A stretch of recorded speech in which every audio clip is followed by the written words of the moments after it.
Hello and welcome to doctor Zeeshan pharmacology. और आज का हमारा टॉपिक है ड्रग्स फॉर ग्लोकोमा। ठीक है, तो ग्लोकोमा क्या है? It is a chronic optic neuropathy. इसको हम लोग कैरेक्टराइज करते हैं there is a progressive damage to optic nerve. ठीक है, और जिसके साथ हमारा लॉस ऑफ विजुअल फील्ड और विजन होता है। ठीक है, अगर हम लोग इसको ट्रीट नहीं करते हैं टाइम पे तो इरिवर्सिबल डैमेज हो जाएगा और परमानेंट ब्लाइंडनेस भी हो सकता है। And this is one of the leading cause of irreversible blindness world wide. ठीक है, और इसमें एक टर्म होता है ऑक्यूलर हाइपरटेंशन। जब हमारा intra ocular pressure 21 millimetre of Hg से ज्यादा होता है उस केस में हम इसको कहते हैं ऑक्यूलर हाइपरटेंशन। ठीक है, तो अब देखो मेनली होता क्या है कि ग्लोकोमा में भी हमारा आईओपी जो है वो रेज्ड रहता है, लेकिन कुछ ग्लोकोमा ऐसे भी होते हैं जिसमें कि इंट्राऑक्यूलर प्रेशर नॉर्मल रहता है but there is optic nerve damage, तो इसको हम लोग कहते हैं नॉर्मल टेंशन ग्लोकोमा। इसी वजह से डायग्नोसिस जो होता है ना वो डिपेंड करता है on the vision loss, optic nerve damage, visual field effects. ठीक है, और इसका प्रिंसिपल एम क्या होता है थेरापी का कि हम लोग विजन को प्रिजर्व करें, जो विजन बची हुई है उसको प्रिजर्व करें, क्योंकि उसको हम रिवर्स नहीं कर सकते हैं, तो प्रिजर्व करना है। उसके लिए सबसे इंपॉर्टेंट क्या है हमारे पास कि हम इंट्रा ऑक्यूलर प्रेशर को रिड्यूस करें। ठीक है, अब थोड़ा सा देख लेते हैं हम लोग क्लिनिकल टाइप्स ऑफ ग्लोकोमा। पहला होता है प्राइमरी ग्लोकोमा। ठीक है, देखो ये बहुत डिटेल में नहीं है, बहुत मैंने बेसिक सा पढ़ाया है क्लिनिकल टाइप्स को। इसमें एक होता है ओपन एंगल ग्लोकोमा, जिसमें कि एंगल ऑफ एंटीरियर चेंबर जो है it is open but there is insufficient aqueous outflow, तो जिससे कि क्या होता है कि इंट्राऑक्यूलर प्रेशर बढ़ता है। तो ये मेनली जो होता है एसिम्प्टोमेटिक होता है इन द अर्ली स्टेजेस, और पेशेंट जो है वो विजुअल डिफेक्ट या विजन लॉस की वजह से वो जाता है डॉक्टर के पास, तो वहां पता चलता है कि इसका ये ग्लोकोमा हो रहा है। ठीक है, ये क्रोनिक कंडीशन है। दूसरा होता है एंगल क्लोजर ग्लोकोमा। इसमें क्या होता है कि नैरो एंगल हो जाता है, जो एंटीरियर चैम्बर का एंगल है वो नैरो हो जाता है। अब इसके नैरो होने की वजह से क्या है कि हमारा एक्यूअस ह्यूमर का आउटफ्लो डिक्रीज होता है, जिसकी वजह से प्रेशर जो होता है आइरिस के पीछे जो है वो प्रेशर इंक्रीज करता है, आइरिस को वो आगे की तरफ ढकेलता है, जिससे कि ये नैरो एंगल जो है ये फाइनली क्लोज हो जाता है। तो इस चीज को हम लोग कहते हैं प्यूपिलरी ब्लॉक। ठीक है, अब इस जो है हमारे एंगल के ब्लॉक की वजह से एक्यूअस आउटफ्लो पूरी तरीके से डिक्रीज हो जाएगा। ठीक है, और जिससे रैपिड राइज होगा हमारा इंट्राऑक्यूलर प्रेशर में।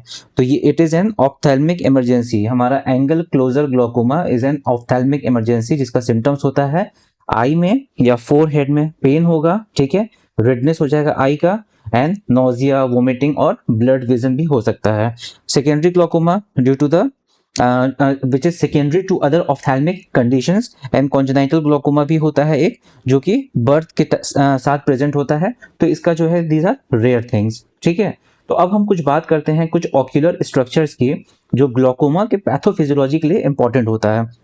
ये हमने देख लिया कि ये हमारा कॉर्निया है। ठीक है, ये हो गया हमारा एंटीरियर चेंबर। ठीक है, एंटीरियर चेंबर जो है वो हमारे आइरिस के आगे है, ये आइरिस है हमारा। ठीक है, इस आइरिस के आगे जो है वो एंटीरियर चेंबर है, और आइरिस के बीचों बीच क्या है हमारा, ये हो गया प्यूपिल हो गया। आइरिस और लेंस के बीच में हमारा होता है, आइरिस और लेंस के बीच में हमारा पोस्टीरियर चेंबर होता है। ठीक है, ये जो पोस्टीरियर चेंबर होता है यहीं पे हमारा जो है एक्यूअस जो है ह्यूमर का फॉर्मेशन होता है। ओके, नाउ ये हमारा ट्रेबिकुलर मेशवर्क है, this one is the trabecular meshwork. ठीक है, ये हमारा श्लेम्स कैनाल है, यहाँ से ये ईपी, ये वाला ईपी स्क्लेरल वेन्स होता है।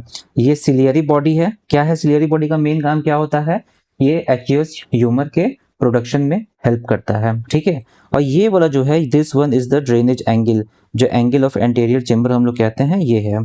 ठीक है, तो अब हम लोग बात करते हैं ट्रेबिकुलर आउटफ्लो की। तो देखो ट्रेबिकुलर आउटफ्लो में हो क्या रहा है कि यहाँ सिलियरी बॉडी में हमारा यहाँ से क्या हो रहा है कि एक्यूअस ह्यूमर का फॉर्मेशन हो रहा है। ये एक्यूअस ह्यूमर जो है ये हमारा आइरिस के आगे से होते हुए मतलब पोस्टीरियर चेंबर में आया, पोस्टीरियर चेंबर से होते हुए प्यूपिल के थ्रू ये एंटीरियर चेंबर में आया, और ये जो है ये बस वन साइडेड होता है। ये जो होता है इस तरीके से ट्रेबिकुलर मेशवर्क से होते हुए श्लेम्स कैनाल, ठीक है, श्लेम्स कैनाल से होते हुए कलेक्टर चैनल्स और इपीस्क्लेरल वेन्स में चला जाता है। ठीक है, थोड़ा एरो की प्रॉब्लम है, लेकिन आप लोग ध्यान दीजिएगा, ये जो आउटफ्लो है ना, ये आउटफ्लो इस तरीके से ही रहेगा। तो ये ट्रेबिकुलर आउटफ्लो है which is the conventional outflow, और इससे लगभग 80 to 90% एक्यूअस ह्यूमर का ड्रेनेज होता है। और ये जो है हमारा यूवियो स्क्लेरल आउटफ्लो है। यूवियो स्क्लेरल आउटफ्लो में क्या होता है कि ये आइरिस रूट से, ठीक है, ये आइरिस रूट से आता है, और उसके बाद से जो सिलियरी मसल के जो बंडल्स होते हैं, उन बंडल्स को क्रॉस करते हुए सुप्रा कोरोइडल स्पेस से हमारे स्क्लेरा में आते हुए ये हमारे जो है सिस्टमिक वेनस सर्कुलेशन में आ जाता है। तो ये भी एरो हमारा ऐसे ही होता है। ठीक है, थोड़ा एरो की दिक्कत हो गई है, आप लोग इसको इस तरह से देख लीजिएगा। तो ये जो होता है 10 to 20%, ये 80 to 90%, ये 10 to 20% जो है एक्यूअस ड्रेनेज का ये काम करता है। ठीक है, अच्छा, अब हम लोग बात करते हैं, आगे बढ़ते हैं। अब सिलियरी बॉडी का काम क्या होता है? इसमें एक सिलियरी प्रोसेस होता है। इस सिलियरी प्रोसेस का जो नॉन पिगमेंटेड सिलियरी इपिथेलियम होता है, वहाँ एक्यूअस ह्यूमर का प्रोडक्शन होता है। तो इस सिलियरी प्रोसेस पे हमारा जो है बीटा ब्लॉकर काम करता है, अल्फा 2 एगोनिस्ट काम करेगा, और साथ साथ कार्बोनिक एनहाइड्रेस इनहिबिटर काम करेगा, जिसको हम डिस्कस करेंगे। तो अब यहाँ पे क्या होता है, देखो नॉर्मली क्या होता है कि इस पे बीटा 2 रिसेप्टर्स होता है। ये बीटा 2 रिसेप्टर्स के एक्टिवेशन से साइक्लिक एएमपी रेज हुआ। ठीक है, ये साइक्लिक एएमपी जाके हमारे प्रोटीन काइनेज ए को एक्टिवेट करता है, जिससे कि हमारा आयन चैनल्स और जो पंप है नॉन पिगमेंटेड सिलियरी इपिथेलियम पे, वो जाके फॉस्फोराइलेट होता है। इससे हमारा जो है सोडियम पोटेशियम एटीपीएस पंप की एक्टिविटी बढ़ती है। मूवमेंट ऑफ सोडियम क्लोराइड और बाइकार्बोनेट का जो है movement into the posterior chamber बढ़ेगा, जिससे कि ऑस्मोटिक ग्रेडियंट क्रिएट होगा, which will pull water via the aquaporin channels and hence the aqueous humour का प्रोडक्शन हुआ। ठीक, तो ये तो बीटा 2 के स्टिमुलेशन से बात समझ में आई। तो अगर हमको एक्यूअस ह्यूमर के प्रोडक्शन को कम करना है तो बीटा ब्लॉकर देंगे। अल्फा 2 के स्टिमुलेशन से क्या होता है, ये इनहिबिट करता है हमारे एडिनाइल साइक्लेज एंजाइम को, जिससे कि साइक्लिक एएमपी कम होगा, और ये साइक्लिक एएमपी जाके हमारे एक्यूअस ह्यूमर के प्रोडक्शन को कम करेगा। साथ साथ अल्फा 2 के स्टिमुलेशन से हमारा यूवियो स्क्लेरल आउटफ्लो जो है वो उसमें थोड़ी सी इंक्रीज आती है। तो इसी वजह से यहाँ पे हम लोग, अगर हमको एक्यूअस ह्यूमर के प्रोडक्शन को कम करना है, तो या तो बीटा ब्लॉकर हम लोग देंगे या अल्फा 2 एगोनिस्ट देंगे। ठीक है, तो अल्फा 2 एगोनिस्ट जो काम करेगा वहां यहाँ पे डुअल एक्शन के थ्रू काम करेगा। ठीक है, अब हम लोग बात करते हैं इसी सिलियरी बॉडी का जो सिलियरी मसल्स होता है। ठीक है, वो सिलियरी प्रोसेस था, ये सिलियरी मसल्स है। इस पे हमारा M3 रिसेप्टर्स होता है। इस M3 रिसेप्टर्स के एक्टिवेशन से क्या होगा कि हमारा जो है कॉन्ट्रैक्शन होगा। ठीक है, contraction of the ciliary muscle होगा, जिससे कि ये पुल करेगा स्क्लेरल स्पर को। स्क्लेरल स्पर होता है, उसको ये पुल करता है, जिसकी वजह से क्या होता है कि जो ड्रेनेज स्पेस है वो चौड़ा हो जाता है। ठीक है, और ट्रेबिकुलर मेश वर्क से एक्यूअस आउटफ्लो इंक्रीज करेगा। ठीक है, तो देयरफॉर ये कन्वेंशनल आउटफ्लो को इंक्रीज करता है। ठीक है, तो ये मेजर मैकेनिज्म है, इसको हमको याद रखना है। क्यों? क्योंकि ये M3 के एक्टिवेशन से एक और चीज क्या होता है ना, आइरिस स्फिंक्टर पे जाके ये मायोसिस कराता है। ये मायोसिस जो कॉज कराएगा, तो इसकी वजह से क्या होगा कि जो पेरिफेरल आइरिस है वो हमारे ड्रेनेज एंगल, जो एंगल ऑफ एंटीरियर चैम्बर है, उससे थोड़ा दूर होगा, है ना। और इसके दूर होने की वजह से जो पिपलरी ब्लॉक हो रहा था वो थोड़ा सा रिलीफ होगा, और इससे क्या होगा हमारा कि कन्वेंशनल आउटफ्लो जो है रीस्टोर होगा। लेकिन ये माइनर मैकेनिज्म है, और मेनली ये कहाँ यूज होता है, तो एंगल क्लोजर ग्लॉकोमा में, याद रखने की बात है। ठीक है, पोस्टीरियर चैम्बर में आया हमारा। ठीक है, वो न्यूली फॉर्म्ड एक्यूअस ह्यूमर जो है पोस्टीरियर चैम्बर में आया, और पोस्टीरियर चैम्बर से जाता है हमारा एक्यूअस ह्यूमर थ्रू द प्यूपिल। ठीक है, थ्रू द प्यूपिल ये जाता है हमारे एंटीरियर चैम्बर में। इसमें हमने पिछले बारी बात किया था कि सिलियरी प्रोसेस में फॉर्मेशन हो रहा है, पोस्टीरियर चैम्बर में आ रहा है, थ्रू द प्यूपिल एंटीरियर चैम्बर में जा रहा है। ठीक है। अब एंटीरियर चैम्बर में जाने के बाद से ये दो इसका आउटफ्लो है, एक है ट्रेबिकुलर मेशवर्क के थ्रू जाता है और दूसरा यूवियो स्क्लेरल आउटफ्लो होता है। तो ट्रेबिकुलर मेशवर्क का हमने डिस्कस कर लिया था, क्या होगा वहां पे हमारा दो तरह का जो है ड्रग्स काम करेगा। एक तो है हमारा miotic which could be direct acting as well as indirect acting. Direct acting में पाइलोकार्पिन है और इनडायरेक्ट एक्टिंग में फाइजोस्टिगमिन है, ठीक है। तो ये क्या कराएगा, हमारे ट्रेबिकुलर आउटफ्लो को इंक्रीज कराएगा। दूसरा है रो काइनेज इनहिबिटर, ठीक है। ये न्यू ड्रग है जो कि हमारे ग्लोकोमा में यूज होता है। इसमें निटारसुडिल है एंड रिपासुडिल है, ठीक है। ये ट्रेबिकुलर मेशवर्क का जो सेल्यूलर स्ट्रक्चर है उसको ऑल्टर करता है और ये भी हमारे outflow through the trabecular meshwork को इंक्रीज करता है, ठीक है। अब यूवियो स्क्लेरल आउटफ्लो की बात करते हैं, जहां से 10 to 15% ऑफ द ड्रेनेज होता है, ठीक है। अब इस यूवियो स्क्लेरल आउटफ्लो पे हमारा जो मेन जो ड्रग काम करता है that is the prostaglandin analogue.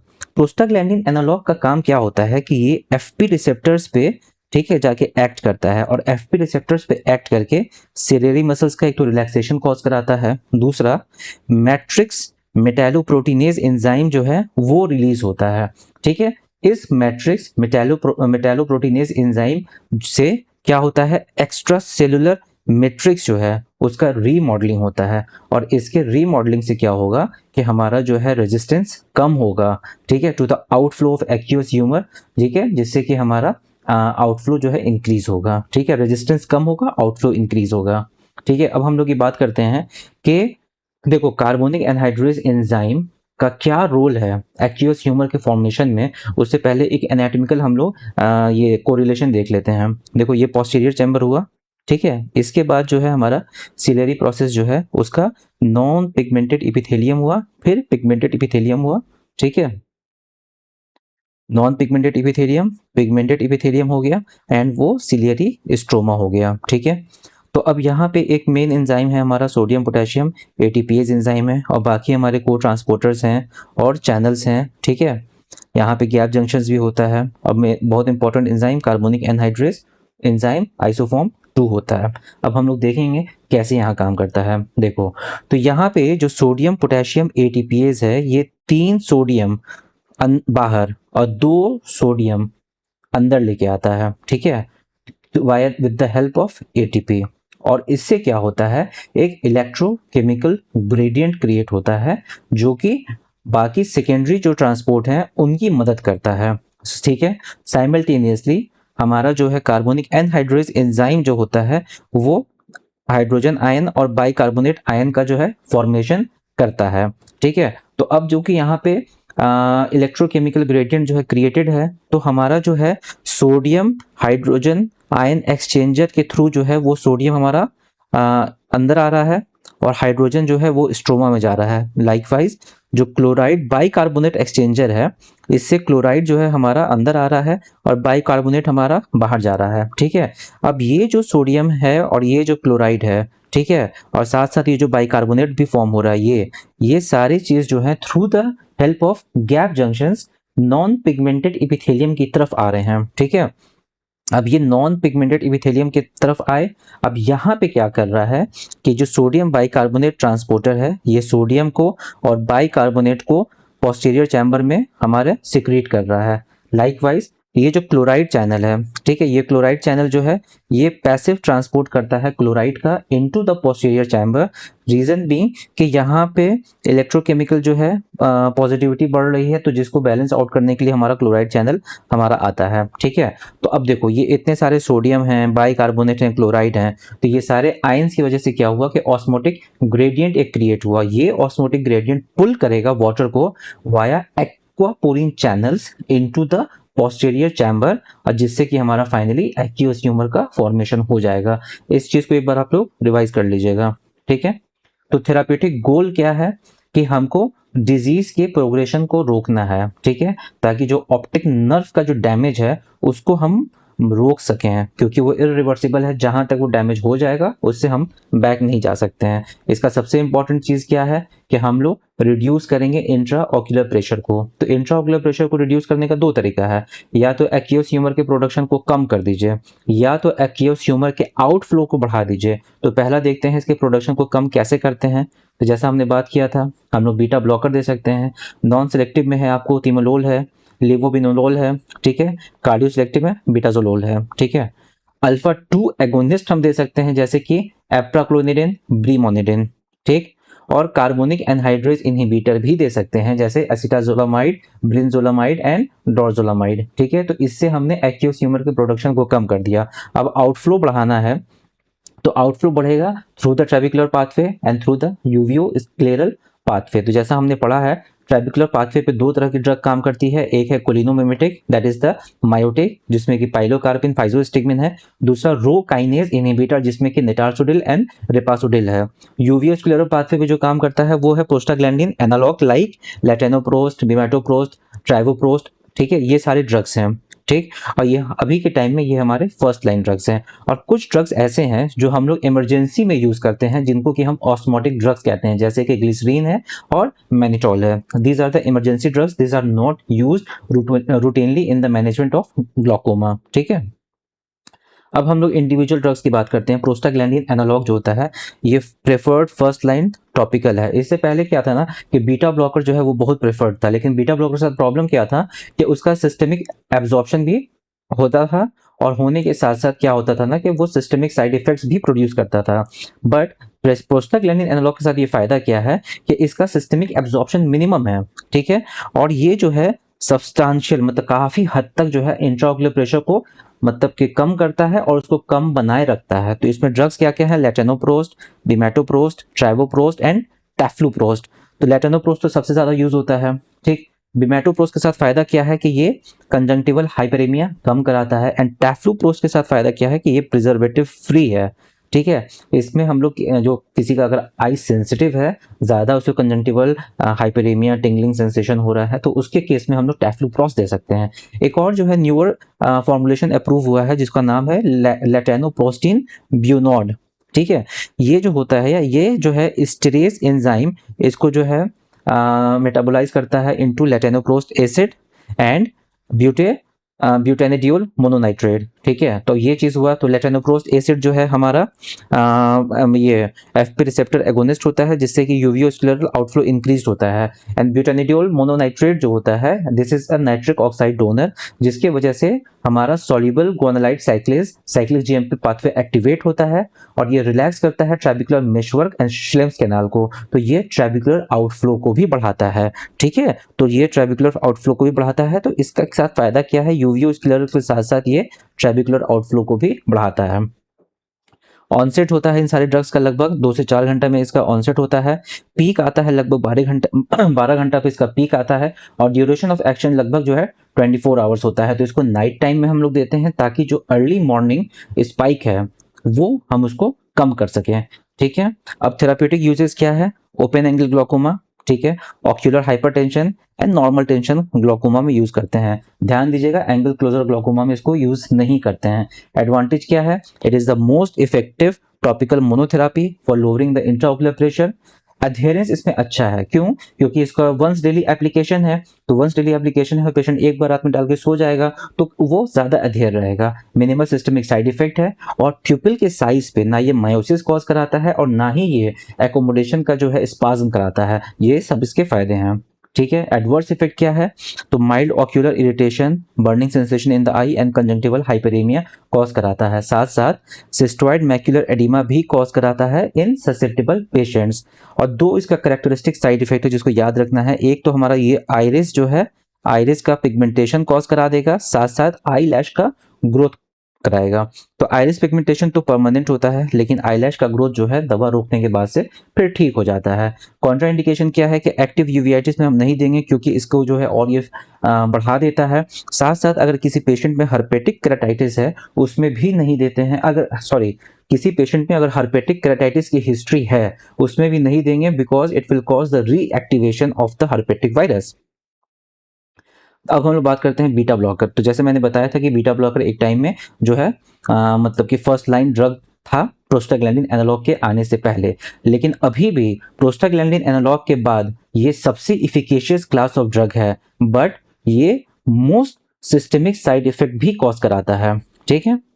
तो इसमें ड्रग्स आते हैं non selective and cardio selective. देखो कार्डियो सिलेक्टिव जो है these are the beta 1 blockers, ठीक है। अब बीटा 1 ब्लॉकर्स है, लेकिन हमने क्या पढ़ा था, देखो बीटा 1 ब्लॉकर की वजह से क्या होगा कि इसका साइड इफेक्ट तो कम होगा, लेकिन इसका जो है इफिकेसी भी कम होगा, क्योंकि हमारा जो है नॉन पिगमेंटेड सिलियरी एपिथेलियम जो है वहां पे मेनली बीटा 2 रिसेप्टर्स होते हैं, ठीक है। उनको ब्लॉक करने की वजह से हमारा एक्यूस ह्यूमर का प्रोडक्शन कम होता है, ठीक, इसलिए इसकी इफिकेसी कम होती है, ठीक है। इसका ऑनसेट है लगभग 60 मिनट्स में, 1 घंटे में ऑनसेट आ जाता है, लगभग 2 घंटा इसको लगता है पीक करने में, और लगभग 12 घंटा जो है इसका जो है ड्यूरेशन ऑफ एक्शन रहता है, ठीक है। अच्छा, जैसा हमने बताया कि इसका सिस्टमिक साइड इफेक्ट ज़्यादा है, रीज़न बीइंग कि कुछ पोर्शन जो है वो नेज़ोलेक्राइमल डक्ट के थ्रू हमारे फर्स्ट पास मेटाबॉलिज्म को बाईपास करते हुए हमारा जाता है सिस्टमिक सर्कुलेशन में, और काफ़ी जो है बीटा ब्लॉकेट जो है वो कराता है, जिससे ब्रोंकोस्पाज्म और बाकी जो बीटा ब्लॉकेट से जो प्रॉब्लम्स होती हैं वो हो रही हैं, ठीक। तो उसका एक तरीका क्या है कि हमने जब दवा डाला अपने आइज में, तो हम अपने आइज को क्लोज कर लेंगे, और ये जो पंक्टा है इस पंक्टा को हम ऑक्लूड करेंगे, ठीक है। ये ऑक्लूड करेंगे फॉर 2 to 3 मिनट्स, ताकि हमारा मिनिमम जो है ड्रग का जो है हमारा ऑब्जॉर्प्शन हो into the punctal into the nasolacrimal duct, वहां से ही जाके एब्जॉर्ब मिनिमम हो, ठीक है। अब इसका थेरापेटिक यूजेस तो सेम है, primary open angle glaucoma, ocular hypertension, ठीक है। ये ऑक्यूलर हाइपरटेंशन में देते हैं, और बाकी जगह पे इसका कोई काम नहीं है, ठीक है। बाकी इसका एडवांटेजेस है कि ये भी इंट्राऑक्यूलर प्रेशर को ठीक ठाक कम कर देता है। अच्छा, ये रैपिड ऑनसेट है, ठीक है, विदिन 30 to 60 मिनट्स इसका काम करता है। ये भी पीपल साइज पे और एकोमोडेशन स्पाज्म नहीं कराता है, और सबसे अच्छी बात क्या है कि ये सस्ती दवा होती है, ठीक है। एक बात और याद रखने की है कि जो कार्डियो सिलेक्टिव हम लोग बीटाजोलोल यूज कर रहे हैं, उसके साथ जो बीटा ब्लॉकर का जो साइड इफेक्ट है वो कम होता है, लेकिन एब्सेंट नहीं होता है। रीजन बीइंग कि जब अगर दवा का जो डोज बढ़ जाएगा तो वो जो है फिर बीटा 2 भी ब्लॉक होने लगता है, ठीक है। तो एडवर्स इफेक्ट क्या क्या हो सकता है टॉपिकल बीटा ब्लॉकर का, अगर हम लोग आंख में देखें तो टीयर सिक्रीशन को ये कम करेगा, जिससे कि ड्राई आइज होगा, रेडनेस होगी, स्टिंगिंग एंड बर्निंग सेंसेशन हो जाएगा, ठीक है। सिस्टमिक में सीवियर ब्रोंकोस्पाज्म हो जाएगा, जिसकी वजह से इसको हम लोग सीओपीडी और एज्मा के पेशेंट्स में हम लोग अवॉइड करेंगे। ब्रैडिकार्डिया और एवी ब्लॉक भी कॉज कराता है, साथ साथ ये वर्सिंग ऑफ द हार्ट फेलियर भी कॉज कराता है। अब हम लोग बात करते हैं अल्फा 2 एगोनिस्ट को की, ठीक है। तो ये हम लोग यूज करते हैं सेकेंड लाइन या एज एडजंक्टिव थेरापी। इसका ऑनसेट है लगभग 1 घंटा, और 2 से 5 घंटा तक इसका पीक आता है। इसमें 2 दवा है, ब्रीमोनिडिन एंड एप्राक्लोनिडिन। तो ब्रीमोनिडिन जो है it is a pro drug, और इसका अल्फा 2 सिलेक्टिविटी ज्यादा होता है, और ये मतलब आंख में डालते हैं तो टॉलरेबिलिटी इसकी अच्छी है, तो इसलिए हम लोग इसको लॉन्ग टर्म थेरापी में यूज कर सकते हैं।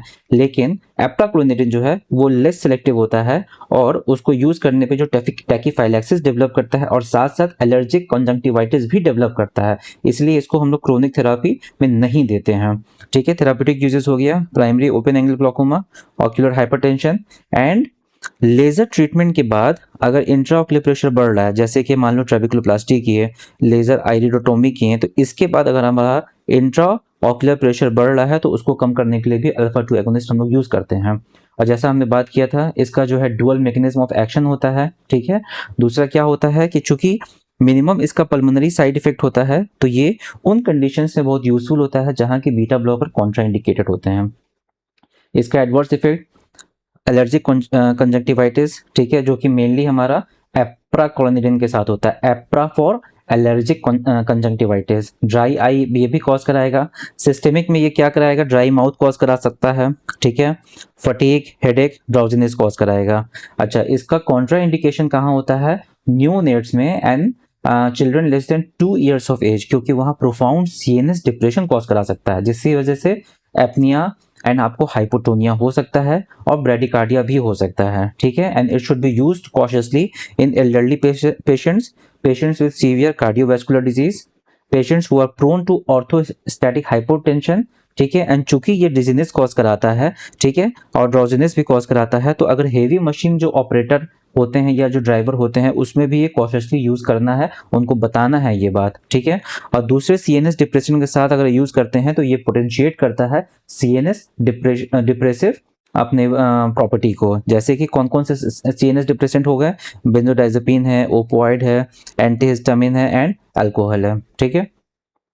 अब कार्बोनिक एनहाइड्रेज इनहिबिटर्स की बात करें, जिसमें कि एसिटाजोलामाइड जो है वो हम लोग ओरली या आईवी फॉर्म में दे सकते हैं, एंड टॉपिकल है डोरजोलामाइड, ब्रिंजोलामाइड। ठीक है, तो ये जो टॉपिकल फॉर्म है इसका सिस्टमिक साइड इफेक्ट मिनिमम होता है, इसलिए इसको हम लोग लॉन्ग टर्म थेरेपी के लिए यूज करते हैं। तो ये जो ड्रग है एसिटाजोलामाइड, इसके साथ फायदा क्या है कि ये ग्रेटर जो है रिडक्शन कॉज कराता है इंट्रा ऑक्यूलर प्रेशर में। ठीक है, कैसे कि ये एक्यूअस ह्यूमर के प्रोडक्शन को कम करता है, रैपिड ऑनसेट ऑफ एक्शन है, लेकिन चूंकि इसका सिस्टमिक साइड इफेक्ट ज्यादा होता है तो इसलिए हमने इसको प्रिजर्व रखा है फॉर इमरजेंसी सिचुएशंस, जैसे कि एंगल क्लोजर ग्लाइकोमा, या अगर severe acute intra ocular pressure का एलिवेशन हो रहा है तो वहां पे इसको हम लोग एज शॉर्ट टर्म थेरापी हम लोग देते हैं। ठीक है, नाउ इसका थेराप्यूटिक यूजेस है, प्राइमरी ओपन एंगल ग्लाइकोमा में भी दे सकते हैं, एंगल क्लोजर ग्लाइकोमा में दे सकते हैं, ये इंपॉर्टेंट पॉइंट याद रखिएगा, ऑक्यूलर हाइपरटेंशन में, and peri operative IOP reduction में। अगर इसके एडवर्स इफेक्ट की बात करें तो टॉपिकल में बर्निंग या स्टिंगिंग सेंसेशन होगा, कंजंक्टिवल इरिटेशन होगा, ठीक है, एंड ट्रांजिएंट ब्लर्ड विजन भी होगा इसके साथ। ठीक है, सिस्टमिक साइड इफेक्ट में बात करें, ठीक है, जो कि हमारा एसिटाजोलामाइड के साथ होगा, हाइपर सेंसिटिविटी होगा क्योंकि सल्फोनामाइड डेरिवेटिव है, स्किन रैश फीवर हो सकता है, जीआई में नोजिया वोमिटिंग एनोरेक्सिया हो सकता है। ठीक है, ये मेटाबॉलिक एसिडोसिस कॉज करा सकता है, क्यों? क्योंकि ये क्या कर रहा है, रीनल कार्बोनिक एनहाइड्रेज को इनहिबिट कर रहा है। ठीक है, तो जिससे कि हमारा बाइकार्बोनेट का जो रीएब्जॉर्प्शन है प्रॉक्सिमल ट्यूब्यूल में कम हो रहा है, जिससे कि ज्यादा हमारा बाइकार्बोनेट का लॉस हो रहा है यूरिन में, और प्लाज्मा बाइकार्बोनेट जो है वो कम हो रहा है, जिससे मेटाबॉलिक एसिडोसिस हो रहा है, और इस बाइकार्बोनेट लॉस की वजह से हमारा पॉलीयूरिया भी हो रहा है। ठीक है, अब यहाँ पे और क्या हो रहा है कि चूंकि यहाँ पे इंक्रीज सोडियम डिलीवरी हो रहा है to the distal convoluted tubule, तो वहां पे सोडियम हाइड्रोजन एक्सचेंजर जो होता है वो सोडियम को रीएब्जॉर्ब करने के लिए पोटेशियम को एक्सक्रीट कर देता है, जिससे कि हाइपोकैलेमिया होगा। ठीक है, अब एक और चीज है कि चूंकि बाइकार्बोनेट यूरिन में ज्यादा है, दैट इज द यूरिन हमारा एल्कलाइन हो गया, इसकी वजह से जो कैल्शियम फॉस्फेट क्रिस्टल्स हैं उनकी सॉल्युबिलिटी डिक्रीज कर गई, और वक्त के साथ कैल्शियम फॉस्फेट जो है वो रीनल कैल्कुलाई बढ़ने का चांस हो जाता है। Now coming to the cholinomimetics, that is the miotics. इसके साथ प्रॉब्लम क्या था ना कि इसका जो है शॉर्ट ड्यूरेशन ऑफ एक्शन था, जिसलिए इसको बार बार देना पड़ता था, और इसका ऑक्यूलर साइड इफेक्ट भी काफी था, जिसकी वजह से अब हम लोग इसको बाकी अच्छे ड्रग से हमने रिप्लेस कर दिया। हमने बात किया था डायरेक्ट एक्टिंग के बारे में और हमारा इनडायरेक्ट एक्टिंग के बारे में। तो इनडायरेक्ट एक्टिंग जो है उसका प्रोलॉन्ग एक्शन था और एडवर्स इफेक्ट भी ज्यादा था, तो अब तो यूज नहीं होता है, अब मेनली पाइलोकार्पिन यूज होता है। क्यों? क्योंकि इसका रैपिड ऑनसेट ऑफ एक्शन होता है, ड्यूरेशन ऑफ एक्शन भी छोटा होता है। ठीक है, मल्टीपल एप्लीकेशंस देके हम लोग डोज को मॉड्यूलेट करके हम लोग कंट्रोल कर सकते हैं। ठीक है, इसका थेराप्यूटिक यूजेस कहाँ कहाँ है? प्राइमरी एंगल क्लोजर ग्लाइकोमा में, लेकिन एक इंपॉर्टेंट पॉइंट याद रखिएगा, ये हम लोग तब दे सकते हैं जब हमने प्राइमरी एंगल क्लोजर ग्लाइकोमा में रेज्ड आईओपी को एसिटाजोलामाइड की मदद से कम कर दिया है। ठीक है, याद रखिएगा, pilocarpine primary angle closure glaucoma में तब यूज होगा जब हमने उसके इंट्राओक्युलर प्रेशर को एसिटाजोलामाइड से कम किया है। क्यों? क्योंकि जब हमारा इंट्राओक्युलर प्रेशर बहुत हाई रहता है तो आइरिस स्फिंक्टर जो होता है ना वो हमारा इस्चेमिक हो जाता है। ठीक है, अब जब वो इस्चेमिक हो जाएगा आइरिस स्फिंक्टर, तो उस पर हमारा पाइलोकार्बिन का इफेक्ट नहीं होगा। ठीक है, तो हमारा मायोसिस नहीं होगा। दूसरा, इसको हम लोग एंगल क्लोजर ग्लाइकोमा में भी यूज करते हैं। ठीक है, अब इसका डिसएडवांटेज क्या है कि पहला तो ये एकोमोडेशन स्पाज्म कॉज कराएगा। ठीक है, एकोमोडेशन स्पाज्म कॉज कराएगा, जिससे कि हमारा distance vision will get blurred, there will be brow ache and frontal headache. Miosis की वजह से नाइट विजन पुअर हो सकती है। ठीक है, ट्रांजिएंट इंड्यूस्ड मायोपिया भी कॉज करा सकता है। अगर सिस्टमिक मस्कैरिनिक साइड इफेक्ट की बात करें तो excessive salivation, sweating, lacrimation, abdominal cramps and bronchospasm, these things are rare. ठीक है, क्योंकि टॉपिकल एप्लीकेशन में बहुत कम होता है, लेकिन हो सकता है। ठीक, अब इंपॉर्टेंट ड्रग जो कि नई ड्रग है रोकाइनेज इनहिबिटर, ये जो है वो टॉपिकल प्रिपरेशन इसका भी आता है, लेकिन ये एक्सपेंसिव होता है। ये ट्राइबिकुलर मेशवर्क को रिलैक्स करके आउटफ्लो रेजिस्टेंस को कम करता है। तो ट्राइबिकुलर मेशवर्क क्या होता है? इसमें क्या होता है, हमारे एक्टिन मायोसिन साइटोस्केलेटन होता है। ठीक है, ये एक्टिन मायोसिन साइटोस्केलेटन जो होता है ये हमारा क्या होता है, रो काइनेज जो होता है सिग्नलिंग पाथवे, ये हमारे सेल्यूलर कॉन्ट्रैक्टिलिटी को मेंटेन करता है। दूसरा, जो साइटोस्केलेटल ऑर्गेनाइजेशन है इसको भी मेंटेन करता है। तो अंडर फिजियोलॉजिकल कंडीशंस देखने को क्या मिलता है कि ये रो काइनेज की एक्टिविटी से जो ट्राइबिकुलर मेशवर्क का जो टोन है वो टोन हमारा बना रहता है, जिससे कि रेजिस्टेंस टू द आउटफ्लो जो है वो बढ़ा रहता है, ठीक है। लेकिन जब हम लोग इसको जो है इनहिबिटर जब देते हैं, रो काइनेज का इनहिबिटर जब देते हैं, ठीक है, तो वो क्या करता है, जो एक्टिन साइटोस्केलेटन को रिलैक्स कर देता है और सेल्यूलर कॉन्ट्रैक्टिलिटी को डिक्रीज करता है, जिससे रेजिस्टेंस कम होता है, आउटफ्लो बढ़ता है, इंट्राओक्युलर प्रेशर कम होता है। इसका एडवर्स इफेक्ट की बात करें तो conjunctival hyperaemia, conjunctival haemorrhage and cornea verticillata, जिसको हम लोग वॉर्टेक्स केराटोपैथी भी कहते हैं, ठीक है। और फिर जो है हमारा इमरजेंसी ड्रग्स जो है हाइपरऑस्मोटिक ड्रग्स, मैनिटोल हो गया, ठीक है। इसमें क्या होता है, these are the rescue drugs. इसको हम लोग तब यूज करते हैं जब बहुत ज्यादा आईओपी बढ़ा रहता है और उसको हमको फौरन कम करना है। तो ये क्या करता है, चूंकि ये मतलब कि हाइपर ऑस्मोटिक होता है, ठीक है, ये जाके हमारा ऑस्मोटिक ग्रेडियंट को इंक्रीज करता है और ड्रॉ करता है वाटर को from the vitreous into the circulation, जिससे कि आईओपी हमारा नीचे हो जाता है, कम हो जाता है, ठीक है।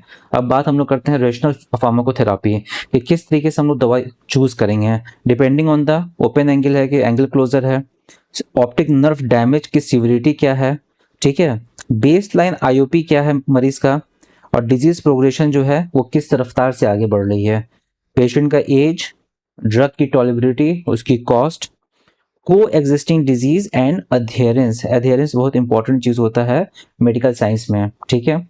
तो हमारा अगर ओपन एंगल ग्लॉकोमा है तो उसका इनिशियल अप्रोच होगा मेडिकल ट्रीटमेंट, अगर एंगल क्लोजर ग्लॉकोमा में है तो उसमें हम लोग इमरजेंट आईओपी हम लोग रिडक्शन करेंगे, उसके बाद लेजर पेरिफेरल आइरिड्रोमी कर देंगे। सेकेंडरी ग्लॉकोमा है तो उसमें हम लोग आईओपी को भी कम करेंगे और साथ साथ जो अंडरलाइंग कॉज है उसको भी हम लोग हटाने की कोशिश करेंगे।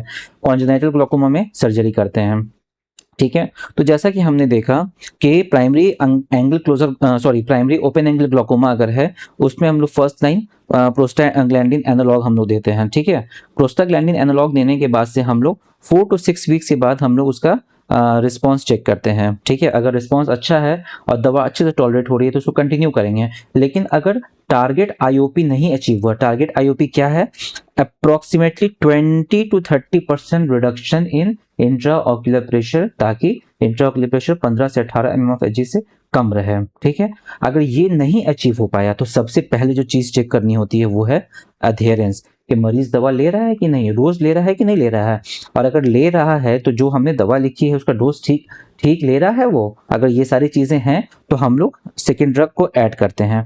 एक इंपॉर्टेंट चीज याद रखिएगा, सिंगल ड्रग का मैक्सिमम डोज से तक जाने से अच्छा है कि उसका एक सर्टेन डोज के बाद से हम एक सेकेंड ड्रग ऐड करते हैं। उससे क्या होता है कि हमारा जो है उसका इफिकेसी बढ़ जाती है और साइड इफेक्ट कम हो जाती है, ठीक है। मैक्सिमम डोज तक जाने से साइड इफेक्ट बढ़ती है, तो इस चीज का हम लोग ध्यान रखते हैं, ठीक है। आज के लिए बस इतना ही।